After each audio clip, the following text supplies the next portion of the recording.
Welcome back after the break. और viewers, मुल्क भर में मॉनसून बारिशों का सिलसिला कल से दोबारा इसका आगाज़ हुआ और आज भी लाहौर की अगर हम बात करें, लाहौर के साथ साथ गिरदोनवा और इनफैक्ट पूरे पाकिस्तान में हैवी रेनफॉल की प्रिडिक्शन है। कल अगर हम बात करें तो कल जो बारिश रिकॉर्ड की गई लाहौर के कुछ एरियाज़ की, उसमें ताजपुरा में सबसे ज़्यादा 90 मिलीमीटर्स बारिश रिकॉर्ड की गई। एयरपोर्ट पर 59 और जेल रोड पर 24 मिलीमीटर से ज़्यादा बारिश रिकॉर्ड की गई। लक्ष्मी चौक पर 44 और अपर मॉल पर 51 मिलीमीटर बारिश रिकॉर्ड की गई। कहा यह जा रहा है कि ये जो मॉनसून का ये स्पेल है, ये अगले तकरीबन 3 से 4 रोज़ तक जारी रहने का इम्कान है। इसी के साथ साथ भारतीय आबी जारहियत का सिलसिला भी जारी है। इस पर भी बात करेंगे। दोनों चीज़ों पर बात करने के लिए हमारे साथ हमारी कॉरेस्पॉन्डेंट रिजवाना शेख हमें ज्वाइन कर चुकी हैं और साथ ही साथ हमारे साथ चीफ मेट्रोलॉजिस्ट चौधरी मोहम्मद असलम साहब भी स्काइप पर मौजूद हैं। अपने दोनों मेहमानों का शुक्रिया अदा करना चाहूँगी। असलम साहब, सबसे पहले कल जो मॉनसून बारिशों का सिस्टम पाकिस्तान में दाखिल हुआ और हमने बारिशें देखी, आज भी लाहौर और गिरदोनवाह में बारिशों की प्रेडिक्शन है। ये जो सिलसिला है मज़ीद कितने रोज़ तक जारी रहेगा और कहाँ कहाँ पर हैवी रेनफॉल एक्सपेक्ट की जा सकती है ऑल ओवर पाकिस्तान? देखिए, ये सिलसिला जो 18 तारीख से मेट डिपार्टमेंट ने एक एडवाइस इशू की थी, उसके मुताबिक 18 से लेके 23 तारीख तक जो प्रेडिक्शन है हमारी, तो इसमें जैसे इस्लामाबाद और रावलपिंडी में जो काफ़ी हैवी रेनफॉल हुई, उसमें वहाँ पे वो फ्लडिंग हुई और जो सेबे इलाके घरों में जो है पानी दाखिल हुआ। इस तरह चकवाल में, सियालकोट में और लाहौर में काफी हैवी फॉल तो आने वाले दिनों असम में साहब, हम आपको ठीक से सुन नहीं पा रहे। हमारी टीम आपसे दोबारा राब्ता करती है, तब तक हम बात कर लेते हैं। रिजवाना शेख भी हमारे साथ मौजूद है। रिजवाना, क्योंकि आप वेदर की बीट करते हैं, मैं आपसे भी यही जानना चाहूँगी। असलम साहब को मैं ठीक से सुन नहीं पाई कि ये बारिशों का सिलसिला जो है वो कब तक मज़ीद जारी रहेगा और ऑल ओवर पाकिस्तान कहाँ कहाँ पर हैवी रेनफॉल एक्सपेक्ट की जा सकती है? अभी भी जैसे कि महकमा मौसमियात की जानिब से ही पेशगोई की गई थी कि 18 से 23 जुलाई तक बारिश होंगे। जो ये मानसून का तीसरा स्पेल है, ये ग्रैंड और लॉन्ग टर्म तक जारी रहने वाला है। जो कि एक जो स्पेल आ रहा है वो 24 जुलाई तक है और उसके बाद से 25 से 31 जुलाई तक मज़ीद बारिशों की भी पेशगोई की जा रही है।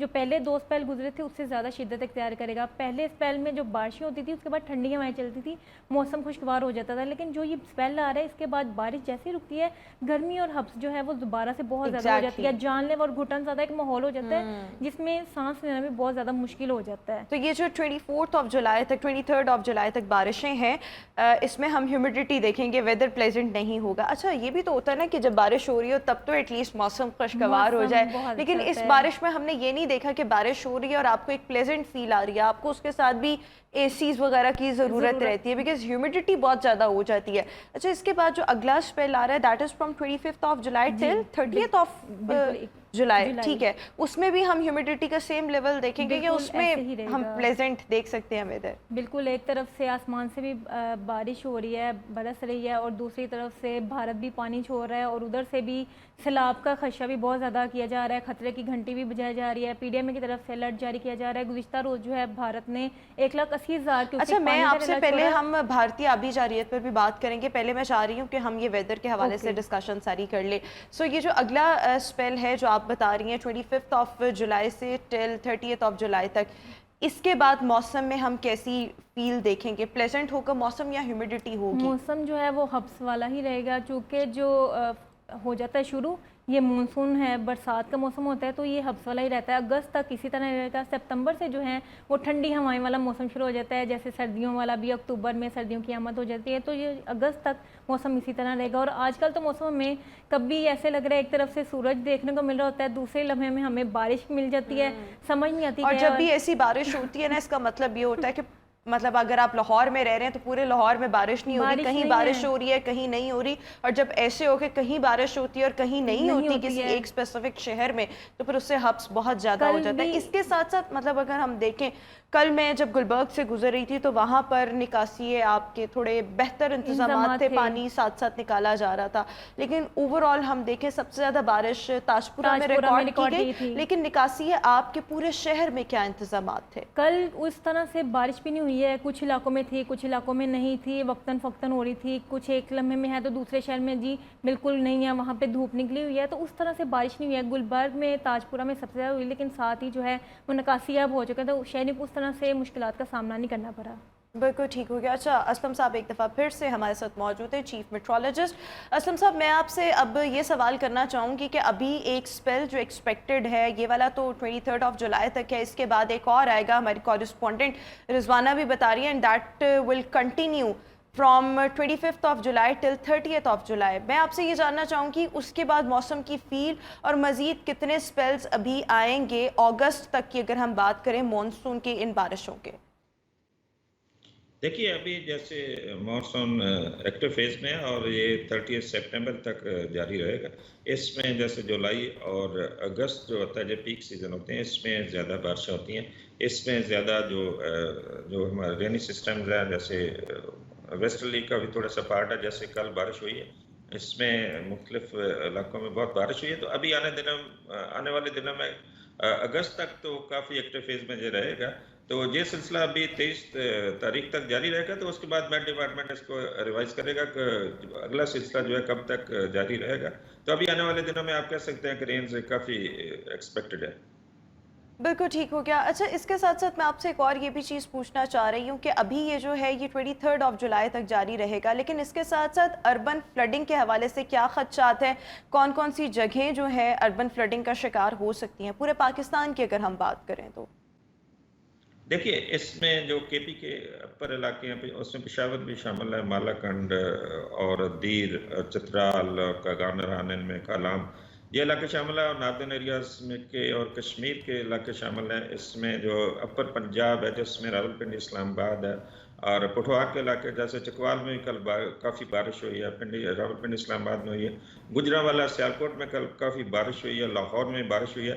ये सारे एरियाज अभी इसमें हैवी फॉल्स आने वाले दिनों में भी हो सकते हैं। और इसमें डीजी खान का जो हिल टॉरेंट्स है वहाँ पे जो फ्लैश फ्लडिंग होती है तो उसमें भी चांसेस हैं, वहाँ पे नोलाज हैं काफ़ी, तो उनमें भी तुगयानी आने का खतरा है।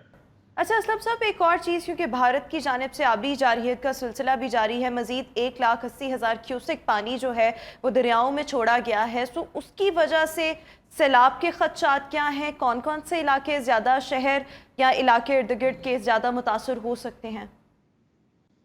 देखिए, कल इंडिया की तरफ से जो उज एक छोटा एक ट्रिब्यूटरी है रावी की, वहाँ से जो पानी 1,80,000 का रिलीज किया गया, उसकी वजह से जस्सर जो पाकिस्तान का मकाम है वहाँ पे काफ़ी वहाँ पे लेवल बढ़ रहा है।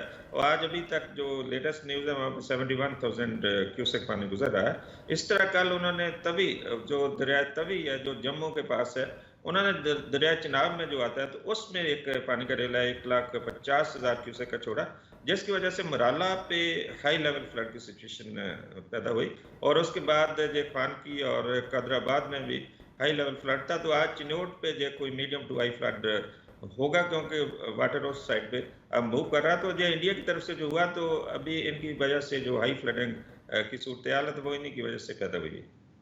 बिल्कुल ठीक हो गया। अच्छा रिजवाना, मैं आपसे ये जानना चाहूँगी, क्योंकि जिस तरह से सैलाब के भी खदशात हैं, जिस तरह से भारत की जानिब से पानी छोड़ा गया है, सो मैं ये जानना चाहूँगी कि रिलीफ कैंप्स इस वक्त कहाँ कहाँ पर कायम किए गए हैं और मुतासरा इलाके कौन कौन से हो सकते हैं जहाँ पर ये सैलाब आ सकता है? सबसे पहले जो भारत ने पानी छोड़ा है कल 1,80,000 क्यूसेक का रेला, तो चिनाब पर जो है हेड खान की और कादराबाद में इस वक्त जो पानी का रेला है वो 1,84,000 से 1,90,000 जो है वो गुजर है, और वहाँ पर भी रिलीफ कैंप लगाए गए हैं इस्लाम में, और अवाम को जो है वो रेस्क्यू भी किया जा रहा है रेस्क्यू डिसास्टर फोर्स की तरफ से। और जो अगर रावी की बात की जाए तो जसर के मुकाम पर जो है इस वक्त 65 से 66,000 तक क्यूसेक पानी का रेला गुजर है, और वहाँ पर भी दरमियाने दर्जे का सैलाब है। और जसर के मुकाम से रावी जो शादरा से क्रॉस कर रहा है, तो शादरा रावी पे जो गुजर रहा है वहाँ पर निचले दर्जे का सैलाब भी बताया जा रहा है, और वहाँ पे रावी में भी तुगयानी भी बहुत ज़्यादा देखने में नज़र आ रही है। और कल से ही पानी का बहाव में भी मुसलसल इजाफा हो रहा है, तो वहाँ पर भी रिलीफ कैंप भी हमें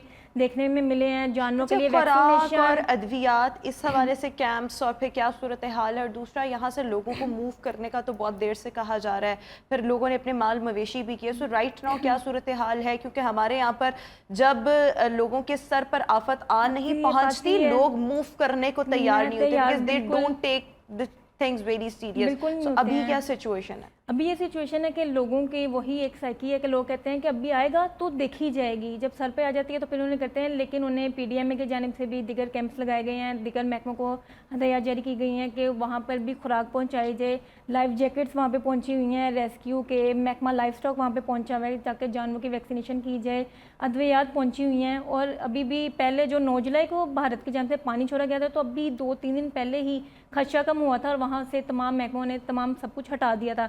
लेकिन कल से फिर वहाँ पर तमाम कैंप्स इस तरह के लगे हुए हैं ताकि शहरियों को जो है जानवरों को महफूज मकामात पर कर दिया जाए। लेकिन वहाँ पर अभी भी बहुत से लोग हैं जो हर धर्मी का अपनी मुजाहिरा जगह कर रहे हैं, छोड़ने नहीं पर छोड़ लोग रहे हैं, तैयार नहीं छोड़ रहे है। बिल्कुल लेकिन भी। ठीक है, लोगों को भी अपनी एहतियात खुद करनी चाहिए। लेकिन जहाँ पर ये सैलाब वगैरह मोस्टली आते हैं, वहाँ पर लोग भी बिलो पॉवर्टी लाइन ज़िंदगी गुजार रहे होते हैं और उनको इतनी अवेयरनेस भी नहीं होती। But thank you so much, Rizwana हमारे साथ मौजूद थी।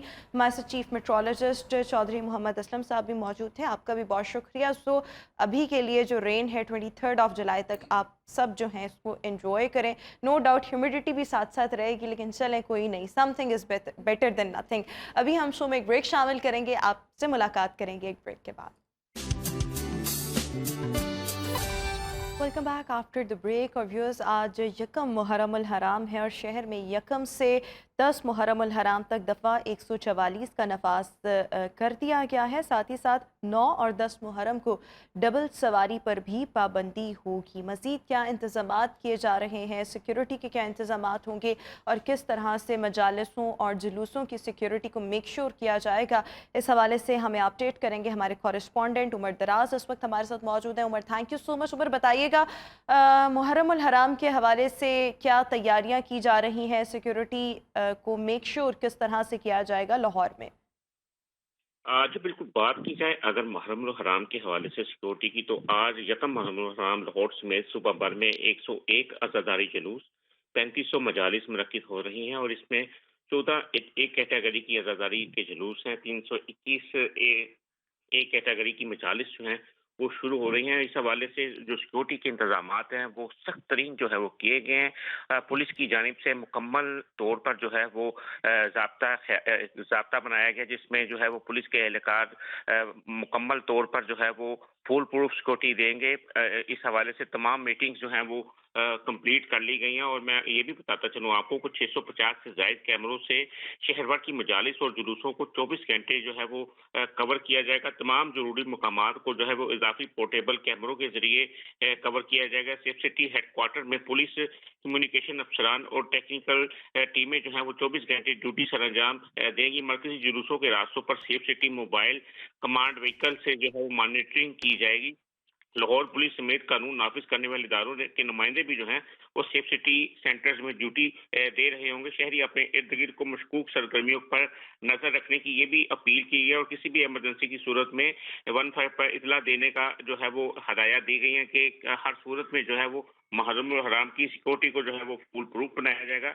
इस हवाले से जो है वो 9वीं और 10वीं मुहर्रम उल हराम को ये भी ऑप्शन ज़ेरे गौर है कि मोबाइल सर्विस जो है वो जिस एरिया में जुलूस मुनक्किद होगा वहाँ पे मोबाइल सर्विस जो है वो तौर पर मुअत्तल कर दी जाएगी और शहर भर में जो है वो तमाम जो मजालिस खुसूसन 9 और 10 मुहर्रम उल हराम के हवाले से जो जुलूस बरामद होंगे उसकी सिक्योरिटी के लिए जामिया प्लान जो है वो मुरतब कर दिया गया है। अच्छा उमर, मैं आपसे इस हवाले से भी जानना चाहूँगी कि जो नोटिफिकेशन जारी हुआ है उसमें लिखा गया है कि नए जुलूस निकालने और मजालिस मुनक्किद करने पर भी पाबंदी होगी। इसको थोड़ा सा एक्सप्लेन कर दें कि नए जुलूस निकालना और मजालिस पर पाबंदी होना ये क्या है? देखिए, दर हकीकत जो नए जुलूस और मजालिस के हवाले से कहा गया है वो इसलिए कहा गया कि हर जुलूस की जो है वो कोई लाइसेंस जो है वो होता है जो कि पुलिस को जाके थाने में मुतलका जो थाना होता है वहाँ पे दिखाया जाता है और जो क्योंकि जो बहुत पुराने जुलूस मुनक्किद किए जाते हैं उस हवाले से एक पूरी लिस्ट जो है वो पुलिस के पास होती है और उसके मुताबिक ही सिक्योरिटी दी जाती है। लेकिन नई मजालिस और नए जुलूस निकालने के लिए बाकायदा तौर पर इजाज़त ली जाती है, लाइसेंस लिया जाता है, उसके बाद ही उसका इनकाद किया जाता है। लेकिन अगर कोई बिला इजाज़त है अगर कोई मजलिस करना चाहता है या जुलूस निकालना चाहता है तो इसकी इजाज़त इसलिए नहीं दी जा सकती क्योंकि पहले ही मजालिस और जुलूसों की तादाद जो है वो काफ़ी ज़्यादा है, और इस हवाले से एक ज़ाब्ता इख्लाक बनाया गया है कि जब तक ज़ाब्ते पर अमल नहीं किया जाएगा, एक प्रोसीजर है जिस पर अमल नहीं किया जाएगा, उसके बगैर जो है वो इजाज़त नहीं दी जाएगी। तो इस हवाले से जब भी कोई नई मजलिस या जुलूस निकालना होगा, उसके लिए एक ज़ाब्ता इख्लाक बनाया गया है। मुतलका थाने में इतला दी जाएगी और मुतलका जो एसएचओ है उसके बाद वो एक प्रोसीजर है, प्रोसीजर मुकम्मल होने के बाद जो है फिर इजाज़तनामा दिया जाता है, और इसको टाइम भी काफ़ी लग जाता है क्योंकि फौरी तौर पर जो है वो इजाज़त नहीं दी जा सकती। तो इस हवाले से बाकायदा तौर पर ये कहा गया है कि जो नई मजालिस और जुलूस जो हैं वो बिना इजाज़त के जो है उस पर पाबंदी होगी। जी। अच्छा, एक और चीज़ ये भी बता दीजिएगा कि मतलब अगर हम बात करें अस्पतालों के इंतज़ामात की, तो इस हवाले से निगरान सूबाई वज़ीर सेहत जो हैं डॉक्टर जावेद अकरम साहब, वो भी काफ़ी ज़्यादा मुतहर्रिक हैं।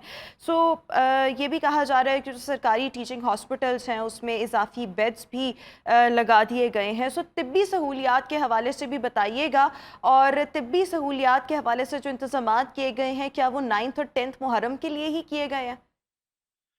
देखिए, बात ये है कि मुहर्रमुल हराम में आपको पता है कि तकरीबन 7 मुहर्रम से जो है वो ज़ंजीर ज़नी का सिलसिला भी जो है वो शुरू हो जाता है, और जो कि 10 मुहर्रम तक जो है वो काफ़ी बड़ी तादाद में जो अज़ादार हैं वो ज़ंजीर ज़नी करते हैं। इस हवाले से जो फाउंडेशंस है, तिब्बी फाउंडेशंस हैं, वो भी मसरूफ़ अमल आती है, और निगरान हुकूमत जो वज़ीर हैं, सूबाई वज़ीर सेहत डॉक्टर जावेद अकरम जो हैं, उनकी जानिब से भी जो है वो इस हवाले से इक़दामात करने की हदायत की गई है। और मैं ये भी बताता चलूँ कि 9 मुहर्रम हराम और 10 मुहर्रम की जो जुलूस होता है उसके लिए एक तो जुलूस के साथ साथ तिब्बी फाउंडेशन जो होती हैं उनके जो रजाकार होते हैं वो तिब्बी इमदाद देने के लिए साथ साथ होते हैं, और इसके साथ सेंट्रल मॉडल स्कूल में जो है वो 10 से 20 बेड्स का जो है वो आरजी अस्पताल भी बनाया जाता है, ताकि खुदा न खास्ता अगर कोई जंजीर जनी करके कोई शदीद जख्मी हुआ है तो उसको वहाँ पे ले जाया जाएगा, और अगर वहाँ से उसकी तबीयत सेटल नहीं होती या वो ज़्यादा तबीयत ख़राब होती है तो फिर हॉस्पिटल के लिए भी जो है वो इंतजाम किए गए। और इसी हवाले से जो है वो डॉक्टर जावेद अकरम ने जो सरकारी हॉस्पिटल है, खास तौर पर जो मियो हॉस्पिटल है, क्योंकि सबसे करीब जो इस जुलूस के साथ लगता है वो मियो हॉस्पिटल है, और वहाँ पे जो है वो इंतजाम जो है वो किए गए हैं ताकि किसी भी किस्म की जो है परेशानी से बचा जा सके। जी। अच्छा, एक आखिरी सवाल मैं आपसे ये भी जानना चाहूँगी, 9th और 10th मुहर्रम को जब जुलूस निकाले जाते हैं या मुख्तलिफ मजालिस का इनेकाद किया जाता है, उनके अहाते की अगर हम बात करें तो वहाँ पर मोबाइल सर्विस मुअत्तल कर दी जाती है। इस हवाले से क्या अपडेट है कि तब क्या प्रोटोकॉल्स उनको फॉलो किया जाएगा? और आज से जो मजालिसें स्टार्ट हुई हैं, जहाँ पर भी मजालिस का इनेकाद किया जाएगा, तो क्या उसके अतराफ में भी मोबाइल फ़ोन सर्विस लोगों की प्रोटेक्शन के लिए, सिक्योरिटी को मद्देनज़र रखते हुए वहाँ पर मोबाइल्स नहीं चलेंगे?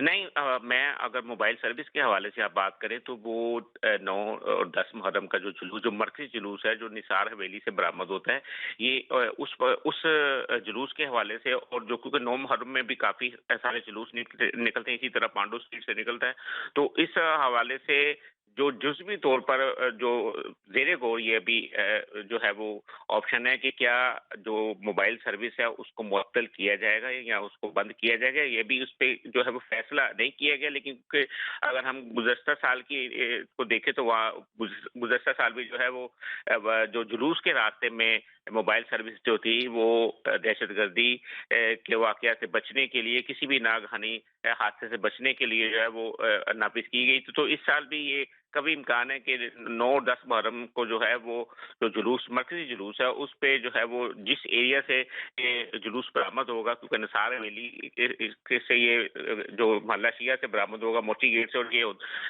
पानी वाला तालाब से होता हुआ, रंगमहल से होता हुआ, तहसील बाजार से होता हुआ, सुआ बाजार से होता हुआ, जो है बाटी चौक से होकर जो करबला गामे शाह जाकर जो ये इख्तिताम पजीर होगा, इस रूट पे जो है वो इसके जो मुल्क का करीब तरीन जो इलाके है वहाँ पे जो मोबाइल सर्विस है उसको ये ज़ेरे गौर जो ऑप्शन दी गई है कि यहाँ पे मोबाइल सर्विस। बिल्कुल ठीक हो गया। Thank you so much. Umar Daraz हमारे साथ मौजूद थे और मुहर्रमुल हराम के हवाले से सिक्योरिटी इंतजामात और मज़ीद तैयारियाँ उसके हवाले से हमें अपडेट कर रहे थे। अभी हम शो में एक ब्रेक शामिल करेंगे। Will see you after this short break.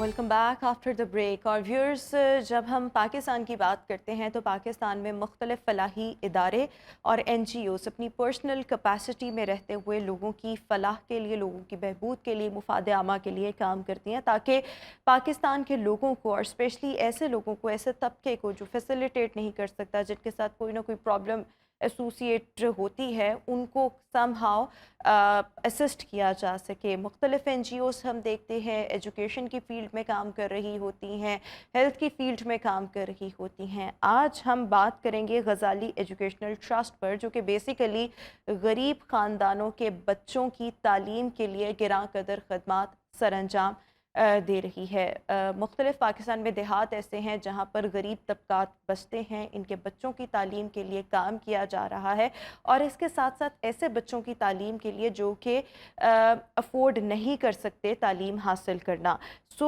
हमारे साथ इस वक्त executive director Ghazali educational trust Aamir Jafri साहब इस वक्त शो में मौजूद है। आमिर साहब, बहुत शुक्रिया आपके वक्त का। सबसे पहले जो आपका ट्रस्ट है गज़ाली एजुकेशनल ट्रस्ट, मैं इसका मकसद जानना चाहती हूँ। कब से आपने इस कार्य खैर का आगाज़ किया और अब तक कितने स्टूडेंट्स को आप किस लेवल तक तालीम दे चुके हैं? बहुत बहुत शुक्रिया जी इस शो में बुलाने का। बुनियादी तौर पर जिस तरह आपने बता भी दिया है कि ये एक तालीम का मंसूबा है, और 1997 में हमने ये शुरू किया था, और हमारा ये ख़्याल था कि पाकिस्तान में चूँकि बहुत सारे मसाइल हैं और बहुत से लोग उसके लिए काम भी कर रहे होते हैं उसके अंदर, लेकिन हमें लगा कि तालीम इनमें सबसे ज़्यादा अहम है, और अगर तालीम से ये बच्चे रह गए तो मेरा ख़्याल है कि हम बाकी चीज़ें इनको दे भी दें तब भी हमारी बात नहीं बनेगी ना। और जिस तरह कायद-ए-आज़म मोहम्मद अली जिन्नाह रहमतुल्लाह अलैह ने फरमाया था कि तालीम मेरी कौम के लिए ज़िंदगी और मौत का मामला है, तो हमें लगा कि तालीम में काफ़ी जो है हम पीछे रह गए हैं, और दीगर अक़वाम दुनिया की हैं वो उसमें बहुत आगे चली गई हैं इसमें। और फिर जब हमने इस पर मज़ीद गौर किया तो हमें लगा कि शहरों में तो फिर भी हुकूमत पहुंच जाती है या प्राइवेट सेक्टर पहुंच जाता है, लेकिन जो देही इलाके हैं, दूर अफ्तादा इलाके हैं, गरीब इलाके हैं, वसाइल से महरूम इलाके हैं, वहाँ पर जो है कोई तालीमी इदारा नहीं होता वहाँ पर, क्योंकि वहाँ गुर्बत होती है या छोटी आबादियाँ होती हैं, तो प्राइवेट सेक्टर भी नहीं जाता। और गवर्नमेंट के साथ हम देख रहे हैं गुज़श्ता 2-3 दिहाइयों से कि वसाइल मुस्तकिल कम होते चले जा रहे हैं, अब उनके लिए कोई नया स्कूल बनाना भी मुश्किल होता है। तो अब इस तनाजुर के अंदर फिर हमने सोचा कि हम पाकिस्तान के देही इलाकों में तालीम के फ़रोग़ का काम करेंगे, और उन जगहों पर जाएंगे कि जहाँ पर गवर्नमेंट और प्राइवेट सेक्टर नहीं होगा, और वहाँ हम अपने स्कूल बनाएंगे ना। तो ये हमने फिर सफ़र शुरू किया 1997 में, एक उस्ताद एक क्लास के साथ हमने शुरू किया, और अब अल्हम्दुलिल्लाह जो आपके सवाल का दूसरा हिस्सा था कि हम कहाँ तक पहुँच गए हैं, अब अल्हम्दुलिल्लाह हम तकरीबन कोई 857 के करीब 857 स्कूल्स जो हैं अक्रॉस पाकिस्तान जो है उनको हम चला रहे हैं। सबसे ज़्यादा मैं आपसे यही जानना चाहूँगी, जिस तरह से आपने कहा कि ऑल ओवर पाकिस्तान तकरीबन आपके 857 के करीब स्कूल्स हैं, किन किन एरियाज़ को आपने सबसे ज़्यादा पहले प्रायोरिटाइज़ किया, टारगेट किया, जहाँ पर तालीम का बुनियादी सहूलियात का सबसे ज़्यादा क्योंकि मोस्टली हम लोग पंजाब से ताल्लुक़ रखते थे और हमारी फैमिलीज़ का ताल्लुक़ एजुकेशन से था, तो जब ये काम शुरू किया गया तो होता ये कि वसाइल भी इतने ज़्यादा नहीं थे हमारे पास, तो हमें मॉडल सोचना पड़ा कि तालीम का कौन सा मॉडल हो कि जिसके ज़रिए से हम इस काम को, और फिर तो आपको मालूम है कि जो एजुकेशन है ये एक मुश्किल काम इसलिए कि ये मुस्तकिल बुनियादों पे करना होता है, वरना कोई आम चैरिटी हो कि जिसमें आपने खाना खिलाना है, डब्बे तकसीम करने हैं, कंबल बांटने हैं, वो वन टाइम करके आप फ्री हो जाते हैं उसके अंदर। लेकिन एजुकेशन का ऐसा काम है कि जिसको मुस्तकिल बुनियादों पे आपको लेके चलना होता है, तो हमें ये बड़ा सोचना पड़ा कि इसको हमने कैसे प्लान करना है। फिर उसमें टीचर्स हैं, उनके मसाइल हैं और उनकी ज़रूरियात हैं, वो भी पूरी करनी है। तो हमने एक उस्ताद एक क्लास से पहले शुरू किया, और उसके अंदर हमने जो पंजाब के जो पहले देहात हैं उनको हमने टारगेट किया। उसके बाद आहिस्ता आहिस्ता फिर हम सिंध में गए, KPK में गए और बलूचिस्तान में गए, और मोस्टली हमारे स्कूलों का जो क़याम था वो देही इलाकों में हुआ। हाँ, ये हुआ कई दफ़ा कि शहर फैलते हुए उन देही इलाकों तक चले गए। कितने स्टूडेंट्स जो हैं वो अब तक फारिगुल तहसील हैं आपके इस मेरा ख्याल प्लेटफॉर्म के है कि लाखों बच्चे प्राइमरी कर चुके हैं गज़ाली ट्रस्ट के स्कूलों से। इस वक्त आप अंदाज़ा कर सकते हैं कि 1,25,000 बच्चे पढ़ते हैं हमारे स्कूलों के अंदर। लेवल ऑफ एजुकेशन और लेवल ऑफ एजुकेशन ये है कि ये मोस्टली ये मैट्रिक तक के स्कूल्स हैं, फॉर्मल स्कूल्स हैं, इंटरमीडिएट स्कूल्स भी मौजूद हैं, और गवर्नमेंट का ये प्राइमरी का और मिडिल का और मैट्रिक एग्ज़ाम ये गवर्नमेंट की तरफ से देते हैं, जो भी उनका निसाब हो, चाहे पंजाब का हो या KPK का हो। تو یہ اس کو ہم لے کے چل رہے ہیں. اسی طریقے سے ہمارے اس پورے سسٹم کے اندر 5000 آرفن بچے ہیں جن کی پوری کفالت غزالی ٹرسٹ خود کرتا ہے. اسی طریقے سے ہم نے جو ہمارے اسپیشل بچے ہیں جو مینٹلی یا فزیکلی چیلنجڈ ہیں اور گاؤں دیہاتوں کے اندر رہتے ہیں, ہمیں لگا کہ ان تک بھی کوئی نہیں پہنچ پا رہا, تو ہم نے اپنے اسکول کے دروازے ان کے لیے بھی کھولے. اس وقت کوئی 1700 جو ہے ایسے بچے جو مینٹلی یا فزیکلی چیلنجڈ ہیں, وہ بچے بھی ہیں اور بچیاں بھی ہیں ان میں نا, ان کو ہم پڑھانے کا اچھا, اہتمام کر رہے ہیں. مینٹلی اور فزیکلی چیلنجڈ یعنی کہ یہاں پر آپ ہینڈی کیپس اسپیشل بچوں کی بات کر رہے انہیں کی ہیں, بات کر رہے ہیں, انہیں کی آپ بات کر رہے ہیں. سو ہمارے یہاں پاکستان میں اگر ہم بات کریں تو حکومتی سطح پر ایسے بچوں کے لیے کم کام ہوتا ہے. پرائیویٹ این جی اوز یا پرائیویٹ کیپیسٹی میں یا موسٹلی لوگ میں نے ایسے دیکھے جن کے اپنے بچے کسی نہ کسی پرابلم کا شکار ہوتے ہیں لیکن وہ افورڈ کر سکتے ہیں تو وہ کوئی نہ کوئی ادارہ ایسا بنا لیتے ہیں. آپ کے پاس جو اسپیشل بچے آتے ہیں ان کے ساتھ کیا پرابلمس ہوتے ہیں, اور یہ والے سکولز یا جو ادارے ہیں یہ آپ نے کہاں پر قائم کیے ہوئے ہیں؟ جی بالکل, ہمیں بھی یہ لگا کہ جو اسپیشل ایک تو ایجوکیشن کے حوالے سے اور اسپیشل بچوں کے حوالے سے اویئرنیس بہت کم ہے. یہ اس کا آپ اندازہ یہ لگا سکتے ہیں کہ جو گورنمنٹ آف کی سطح پر جو اسپیشل ایجوکیشن کا ڈپارٹمنٹ بھی قائم کیا گیا وہ سن 2000 میں قائم کیا گیا. اس کا مطلب ہے کہ اس سے پہلے تک جو ہے 1947 سے پاکستان بنا ہوا ہے اور اتنے سال گزر گئے تھے, کسی کو اس کی فکر نہیں تھی کہ یہ بچے بھی موجود ہیں, ان کی تعلیم کا بندوبست کرنا ہے. ایک بات. دوسری بات ہے کہ جو اسپیشل ایجوکیشن کے ادارے بنے بھی گورنمنٹ کے یا پرائیویٹ سیکٹر کے, وہ میکسیمم جو ہے وہ شہروں کے اندر ہیں, اور آپ کو معلوم ہے کہ پاکستان کی بہت بڑی آبادی دیہی علاقوں میں رہتی ہے. اس کا مطلب اگر کسی گاؤں کے فیملی کے اندر کوئی بچہ یا بچی اسپیشل ہو جائے, یا چونکہ تو اللہ کا امر ہے, وہ کسی خاندان میں بھی کوئی ڈسیبل بچہ یا بچی پیدا ہو سکتی ہے. آپ بتائیے کہ وہ غریب بھی ہیں اور شہروں سے دور بھی ہیں. اب وہ بتائیں 60-70 کلومیٹر دور اس بچے یا بچی کو کیسے لے کر جائیں, اور پڑھے لکھے بھی ادارے کام کر رہے ہیں, کہاں پر تو ہمارے اس وقت جو ہے ہمارے یہ 38 جو ہمارے اسکولز ہیں ان کے اندر ہم نے یہ اسپیشل بچوں کی کلاس شروع کی ہے, جس کے اندر اسکولز کے اندر ہی یہ انکلوسیو ایجوکیشن کا پروجیکٹ ہے. ہم اسے کہتے ہیں کہ اسپیشل بچوں کو آپ الگ نہ رکھیں, آپ نے نارمل بچوں کے ساتھ رکھیں. یہ الگ بالکل نہیں ہے. جس طرح میں اور آپ بیٹھے, ہم میں بہت سارا ڈفرینس ہے.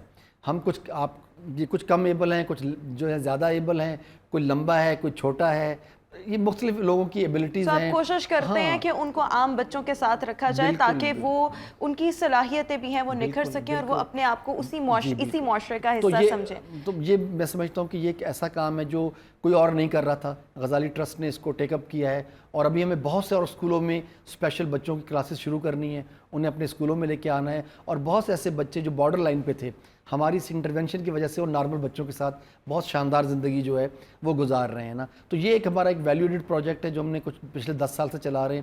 اس طریقے سے اس کے ساتھ ساتھ دیکھیں, ابھی آپ نے اپنی گفتگو کے دوران یہ بات مینشن کی ہے کہ آپ سندھ میں بھی آپ کے اسکولس ہیں, آپ کے پنجاب میں بھی اسکولس ہیں, اس کے علاوہ تو پورے پاکستان میں. لیکن ہم پاکستان کی اگر بات کریں, پنجاب میں ساؤتھ پنجاب اور سندھ میں انٹیریئر سندھ, اور اسپیشلی انٹیریئر سندھ میں ایجوکیشن کو لے کر بہت مسائل ہیں. وہاں پر ایک تو وڈیرا کلچر ہے, وہاں پر بچوں کو تعلیم حاصل کرنے ہی نہیں دی جاتی. کوئی بچہ پڑھنا بھی چاہے تو وہاں پر ان کو ایجوکیشن سے دور رکھا جاتا ہے. چیلنجز آپ کو سب سے زیادہ کہاں پر آئے, اور انٹیریئر سندھ کے لیے یا ساؤتھ پنجاب کے بچوں کے لیے کیا آپ نے کیا؟ میرا خیال ہے کہ آپ کی یعنی بات کسی حد تک درست ہے, لیکن میں سمجھتا ہوں کہ بہت سے حالات بدل گئے ہیں. جیسے ہم مظفر گڑھ, ہمارا ساؤتھ پنجاب کا سب سے ایک پسماندہ ضلع کہہ سکتے ہیں, اس میں ہم نے 200 اسکول کھولے ایسے بچوں کے لیے کہ جو آؤٹ آف اسکول ہیں, اور اس وقت 24,000 بچے صرف ایک ڈسٹرکٹ میں پڑھ رہے ہیں, وہاں پر غزالی ٹرسٹ کے اسکولوں کے اندر ساؤتھ پنجاب کے اندر نا.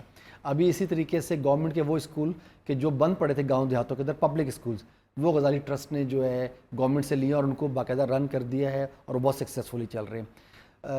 جہاں آپ نے انٹیریئر سندھ کی بات کی, اگر آپ انٹیریئر سندھ کو دیکھیں تو اس کا جو پسماندہ ترین اگر ڈسٹرکٹ ہوگا میرا خیال ہے وہ کشمور اینڈ کندکوٹ ہے نا. ٹھیک ہے, جہاں پر یہ سسٹم قبائلی سسٹم بہت زیادہ ہے, وسائل بالکل نہیں ہے. غزالی ٹرسٹ نے اس کو فوکس کیا ہے, اور اس وقت کئی اسکول جو ہے ہم کندکوٹ, چیلنجز کیا ہے وہاں پر, ان کی سٹوریز ہمارے ساتھ شیئر کریں. میں اس وقت سمجھتا ہوں کہ جو چیلنج سب سے بڑا چیلنج ہے وہ ایک تو غربت کا چیلنج ہے اس کے اندر نا, کہ لوگ, لیکن یہ دیکھیں بہت سے لوگوں نے وہاں کام کرنے کی کوشش بھی کی لیکن ان کو ایجوکیشن کے حوالے سے کام نہیں کرنے دیا گیا. میں آپ سے جاننا چاہتی ہوں کہ آپ کو کبھی ایسے پریشر کا سامنا رہا؟ ہمیں ایسا ابھی تک نہیں ہوا. آپ دیکھ رہی ہیں کہ ہم ایک 857 اسکول چلا رہے ہیں, اور ہر صوبے میں اور سارے دیہی علاقوں میں چلا رہے ہیں, جس طرح میں نے پہلے کہا کہ کچھ حالات بدل گئے, کچھ ایسے پارٹ ہوں گے کہ جہاں پر یہ مسائل ہوں گے یہاں پر, لیکن چونکہ ہم ایک بڑی آرگنائزیشن ہے, ایک بڑے سیٹ اپ کے ساتھ موجود ہیں, اور ہمارے بہت لنکس ہمارے ہر جگہ گورنمنٹ کے ساتھ بھی موجود ہوتے ہیں, تو ہمیں بڑی سپورٹ بھی حاصل ہوتی ہے. تو الحمدللہ اس طرح کے مسائل تو نہیں آ رہے, لیکن جو مسائل آ رہے ہیں وہ یہ آ رہے ہیں کہ ایک تو غربت کے مسائل ہیں, ایک وسائل کے ایشوز ہیں جو ہمیں خود اسکول بنانے اور دور علاقوں میں پہنچنے کے ہیں, اور والدین کو راضی کرنے کے اوپر ہیں, چونکہ تعلیم کی ویلیو نہیں ہے اس وقت کہ بچہ پڑھ کے کیا کرے گا آخر, بچہ اس کے اندر, اور وہ اچھا یہ ایک بہت بڑا ایشو ہے, اور بچیوں کو کیوں پڑھائیں. یعنی آپ دیکھیں کہ ہماری بہت بڑی تعداد کے اندر میں کہنا چاہتا ہوں, سندھ کی بات چھوڑ دیں, ہمارے خود پنجاب کے اندر جہاں میں اور آپ بیٹھے ہیں اس وقت, یہاں لاکھوں بچیاں جو ہیں پرائمری کرنے کے بعد مڈل اور ہائی نہیں کر رہی, اس لیے کہ ان کے قریب کوئی اسکول ہی نہیں ہے. 5-10 کلومیٹر ریڈیس کے اندر بچیوں کے لیے ہائی اسکول نہیں موجود ہے, بچیوں کے لیے مڈل اسکول موجود نہیں ہے. وہ بچیاں پڑھنا چاہیں بھی صحیح, ٹھیک ہے, اور والدین بھی اجازت دے دیں ان کو پڑھنے کی, تب بھی ان کے قریب اسکول نہیں ہے. تو آپ بتائیں کہ وہ بچی جو 6 کلاس میں جا رہی ہے اور گرون اپ, وہ کیسے 5 کلومیٹر پیدل چل کے جائے کسی اسکول کے اندر, جس طرح کے ہمارے حالات ہیں. تو ایک مشکل کام ہے. تو ہزاروں لاکھوں بچیاں ہماری نہیں پڑھ پا رہی, ہمیں اس کو جو ہے ایڈریس کرنے کی ضرورت ہے. تو بہرحال چیلنجز ہیں. اچھا, اس کے ساتھ ساتھ مطلب جب بھی کوئی این جی او یا فلاحی ادارہ کام کر رہا ہوتا ہے تو ایک یہ بڑا کامن سا سوال ہے کہ یہ اپنے ایکسپنس کیسے مینج کر رہا ہے, کن لوگوں کی سپورٹ ہے, کیا کہاں سے ایڈ آ رہی ہے, یا مخیر حضرات جو ہیں وہ مل کر اس کو میں سمجھتا ہوں کہ دیکھیں, میں آپ سے پوچھنا چاہوں جی بالکل, میرا خیال ہے کہ یہ تو ہر وقت کویسچن ہوتا بھی رہتا ہے, اور میں سمجھتا ہوں کہ جس طرح کہ ہم پاکستان کے حالات کا بہت سارا رونا روتے رہتے ہیں, تو پاکستان چل کیسے رہا ہے, ٹھیک ہے نا. تو میں سمجھتا ہوں کہ غزالی ایجوکیشن ٹرسٹ جیسے بہت سے ادارے ہیں کہ جو اس زمین پر موجود ہیں اور لوگ ان کے اوپر اعتماد کرتے ہیں. میں نے آپ کو بتایا نا, ہم نے تو ایک استاد ایک کلاس سے سفر شروع کیا تھا, 25,000 سے ایک اسکول بناتے تھے, آج ہم 857 اسکول چلا رہے ہیں, اور یہ لوگوں کی مدد سے چلا رہے ہیں, اور 1.25 لاکھ بچہ پڑھ رہا ہے, فری تقریباً اسکول ہیں اس کے اندر نا, اور 5,000 اساتذہ کرام. کوالٹی آف ایجوکیشن یہ ہے کہ چونکہ گاؤں دیہاتوں کے بچے ہیں اور انٹیک بہت کمزور ہوتا ہے, چونکہ والدین انٹرسٹڈ نہیں ہوتے, بچے بھی انٹرسٹڈ نہیں ہوتے پڑھنے کے لیے. تو ایسا نہیں کہ ہمارے پاس بہت شائننگ بچے آتے ہیں جو بالکل آپ کہہ سکتے ہیں کہ جو نچلے لیول کا بچہ وہ آتا ہے, لیکن ہم ان سب کو ایکسیپٹ کرتے ہیں. اور ہم نے ایک کرائٹیریا سمپل سا بنایا ہوا ہے کہ غزالی ٹرسٹ کے اسکول میں جو بچہ ہی پڑھے گا وہ 3rd ڈویژن ہی لے گا اور فیل نہیں ہوگا, ٹھیک ہے, تاکہ ہم چاہتے ہیں کہ جب ایسے ہی ہوتا ہے کہ میٹرک میں وہ بچے نا 3rd ڈویژن لیتے ہیں اور فیل بھی نہیں ہوتے. ہمارے رزلٹ جو ہیں پچھلے 5-7 سالوں سے جو ہے وہ 80 to 90% آتے ہیں. اچھا دیکھیں, ایک یہ چیز بھی ہوتی ہے کہ آپ بچوں کو تو پڑھا رہے ہیں, لیکن اس میں سے بہت سے بچے بہت اچھا پڑھ لکھ جاتے ہیں, اچھے ریزلٹس شو کرتے ہیں, لیکن آگے تعلیم حاصل کرنے کے لیے ان کے پاس وسائل نہیں ہوتے. تو کیا ایسے بچوں کو آپ ہیلپ کرتے ہیں؟ جی بالکل, ایسے آپ کو خوشی ہوگی جان کے کہ ہم نے یہی سوچ کے کہ جو بہت ہی اتنا بڑا سیٹ اپ ہے, ہر بچے کو تو ہائر ایجوکیشن نہیں دے سکتے, ہمارے پاس وسائل بھی نہیں ہیں. تو ہم نے جو بہت ہی ٹیلنٹڈ بچے ہیں ان کے لیے یہاں غزالی پریمیئر کالج کے نام کا ایک ادارہ بنا دیا لاہور کے اندر, جو ریزیڈینشل ہے.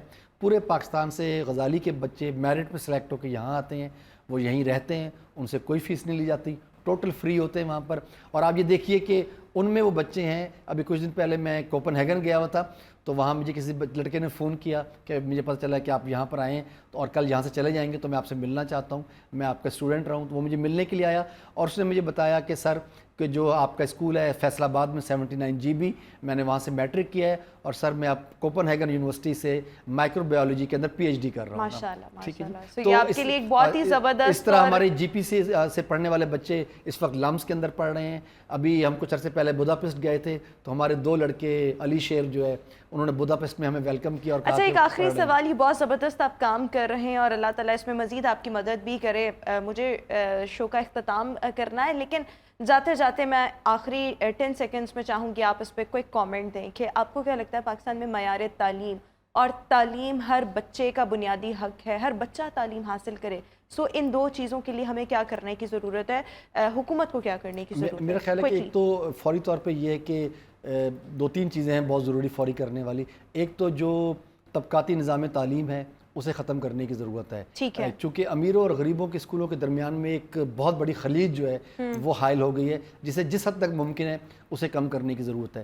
دوسری بات ہے کہ کووڈ کے بعد جو ہے ایجوکیشن کا بہت سارا سینیریو بدل گیا ہے اس کے اندر, اور خاص طور پہ جب سے ڈیجیٹلائزیشن ہو رہی ہے اس کے اندر ہمیں پوری تعلیم کے نظام کو چینج کرنے کی ضرورت ہے. اور تیسرا یہ کہ حکومت کو جو ہے وار فوٹنگ کے اوپر اگر اپنے قوم کو بچانا ہے اور مستقبل کو بہتر بنانا ہے تو اس کے اندر جس طرح ہم ایک فیملی اپنے بچے پہ انویسٹ کرتی ہے اور سمجھتی ہے کپڑے سے زیادہ تعلیم ہے, ہمیں اس کو اچھے سے اسکول میں داخل کرانا ہے, تو قوم کے ماں باپ کو جو ہمارے حکمران ہوتے ہیں انہیں سمجھنا ہے کہ ان بچوں کے لیے سب سے اہم چیز تعلیم ہے. جس طرح لوگوں کو ہوا اور پانی ملتا ہے اس طرح ہر بچے کو اچھی تعلیم ملنی چاہیے. بالکل ٹھیک ہو گیا, اور تعلیم حاصل کرنا ہر ایک کا, ہر بچے کا انفیکٹ بنیادی حق ہے. تھینک یو سو مچ عامر جعفری صاحب, ہمارے ساتھ شو میں موجود تھے. ویورز اسی کے ساتھ ہی ہمارا آج کا شو اپنے اختتام کو پہنچے. انشاءاللہ اب آپ سے ملاقات ہوگی اپنے نیکسٹ پروگرام میں. اپنا بہت سا خیال رکھیے گا. مجھے دیجیے اجازت. اللہ حافظ.